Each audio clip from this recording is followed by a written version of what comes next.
नमस्ते। भारत के पर्यावरण संरक्षण की इस पूरी व्यवस्था को समझने के लिए आज हम एक बहुत ही दिलचस्प सफर पर निकलने वाले हैं।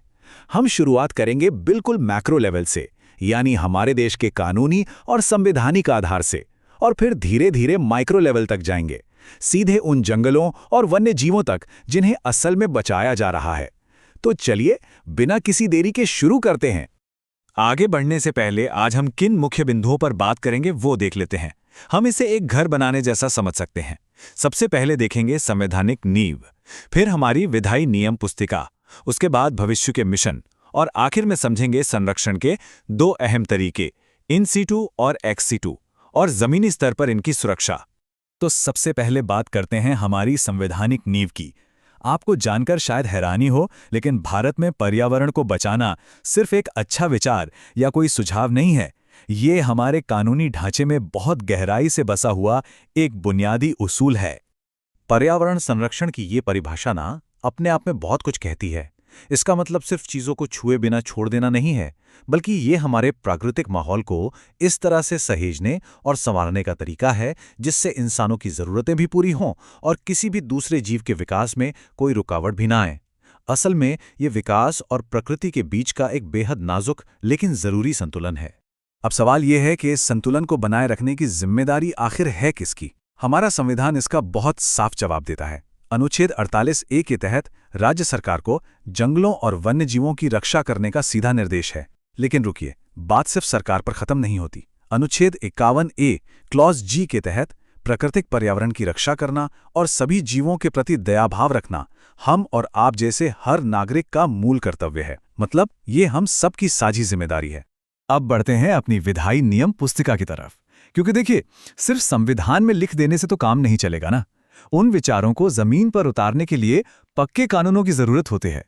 आइए देखते हैं कि कैसे इन बड़े बड़े आदर्शों को एकदम ठोस कानूनों में बदला गया। इस कानूनी सफर की शुरुआत होती है 1972 के वन्यजीव संरक्षण अधिनियम से। फिर जंगलों की कटाई रोकने के लिए 1980 में वन संरक्षण अधिनियम लाया गया।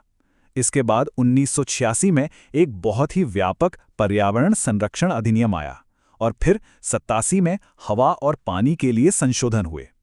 इन सब को मिलाकर 2006 में एक पूरी राष्ट्रीय पर्यावरण नीति तैयार हुई। आप देख सकते हैं कि कैसे हमारा कानून सिर्फ कुछ खास जानवरों को बचाने से शुरू होकर पूरे पर्यावरण को अपने दायरे में लिए चुका है। ये देखना बहुत दिलचस्प है कि कैसे हमारे देश के कानून अंतर्राष्ट्रीय मंचों से प्रेरित होते हैं। ध्यान देने वाली बात यह है कि 1986 का हमारा पर्यावरण संरक्षण अधिनियम असल में 1972 में स्वीडन में हुए संयुक्त राष्ट्र स्टॉकहोम सम्मेलन के लक्ष्यों को भारत में लागू करने के लिए ही लाया गया था। यानी एक बड़े वैश्विक संकल्प ने हमारे देश में एक बेहद मजबूत कानून की नींव रखी। 1986 के इस कानून ने केंद्र सरकार को कुछ ऐसी शक्तियां दीं जो पहले कभी नहीं थीं। इसके जरिए सरकार प्रदूषण को रोक सकती है, पर्यावरण सुधार सकती है और संरक्षण अधिकारियों की नियुक्ति कर सकती है। और सबसे बड़ी बात, यह सरकार को पर्यावरण को नुकसान पहुंचाने वाले उद्योगों या कारखानों को सीधे तौर पर रोकने की ताकत देता है। हवा, पानी और मिट्टी को बचाने के लिए यह एक बहुत ही शक्तिशाली कानूनी हथियार है। चलिए अब भविष्य की तरफ देखते हैं। सिर्फ कड़े नियमों और पाबंदियों से हम आने वाले कल को सुरक्षित नहीं कर सकते। हमें ऊर्जा बचाने और सबके विकास के लिए कुछ दूरदर्शी कदम भी उठाने होंगे। आइए कुछ ऐसे ही अहम मिशनों पर नजर डालते हैं। आइए इन 5 प्रमुख राष्ट्रीय मिशनों पर गौर करते हैं। ये साफ करते हैं कि पर्यावरण बचाना सिर्फ पर्यावरण मंत्रालय का काम नहीं है।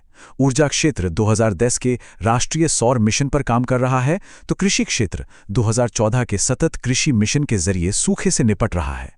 दूसरी तरफ जैव ऊर्जा मिशन और राष्ट्रीय हाइड्रोजन मिशन हमारी अर्थव्यवस्था को नई और साफ ऊर्जा दे रहे हैं।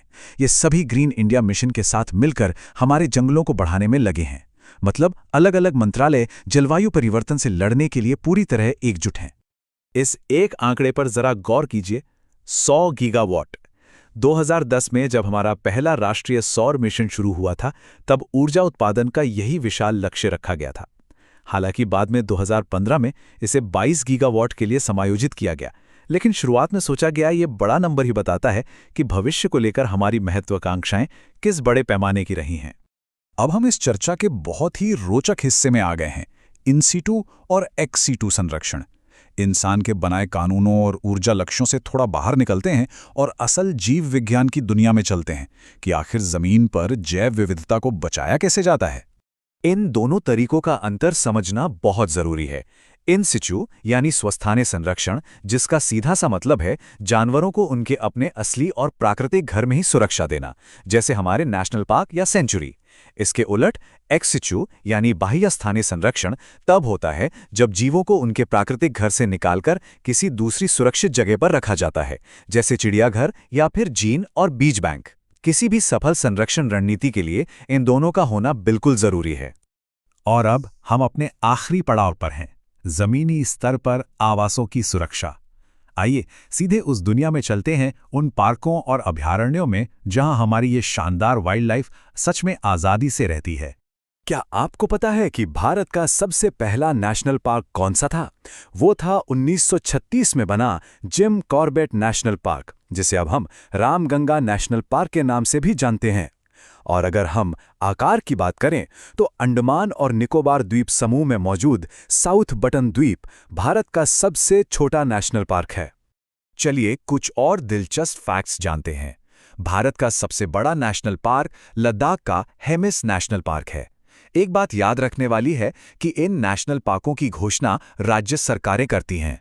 और सबसे अहम बात, ये वो इलाके हैं जहां सबसे ज्यादा सख्ती होती है।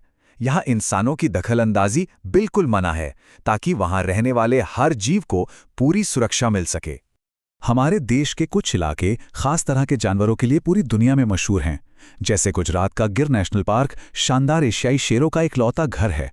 जम्मू कश्मीर का खूबसूरत दाचिंगम नेशनल पार्क कश्मीरी हिरन यानी हंगुल के लिए जाना जाता है। वहीं मध्य प्रदेश का कान्हा नेशनल पार्क अपने बाघों की बेहतरीन आबादी के लिए काफ़ी फेमस है। इस लिस्ट में कुछ और भी बहुत अद्भुत नाम हैं।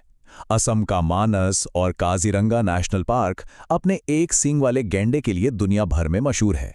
मध्य प्रदेश के कूनो नेशनल पार्क में तो हाल ही में चीतों को बसाया गया है। और शायद सबसे अनोखा है मणिपुर का केबुल लामजाओ नेशनल पार्क, जो लोकटक झील में है। और आपको जानकर हैरानी होगी कि ये पूरी दुनिया का इकलौता तैरता हुआ नेशनल पार्क है। नेशनल पार्क के बाद अब वाइल्ड लाइफ सेंचुरी यानी वन्यजीव अभयारण्यों की बात करते हैं। इन दोनों में सबसे बड़ा फर्क ये है कि सेंचुरी पूरे इकोसिस्टम की बजाय किसी एक खास प्रजाति को बचाने पर ज्यादा फोकस करती है। इन्हें भी राज्य सरकार ही घोषित करती है।